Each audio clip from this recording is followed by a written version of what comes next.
Dahil ako ang pinaka-agresibong contestant ng Family Feud. Kumanda ka, Ding Dong. I-expose kita. Mga pasneya kayo. So, ano ang kwento? Hindi kayo mananalo Anong kwento sa mga sa sanggip mga kagaya. Sayang ang costume nyo.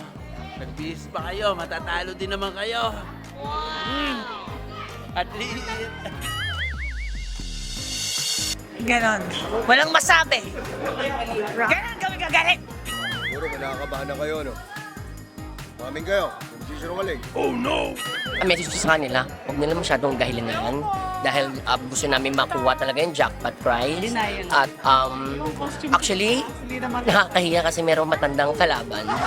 Nakakarita yung mukha niya. Ito ginaya. Laitera. Ay, naku, mag-ingat-ingat sila kundi papatawag namin na sa Senate Inquiry, ha? Ang sa akin lang, bakit ka pa magme-makeup ng pang-matanda kung matanda ka na talaga?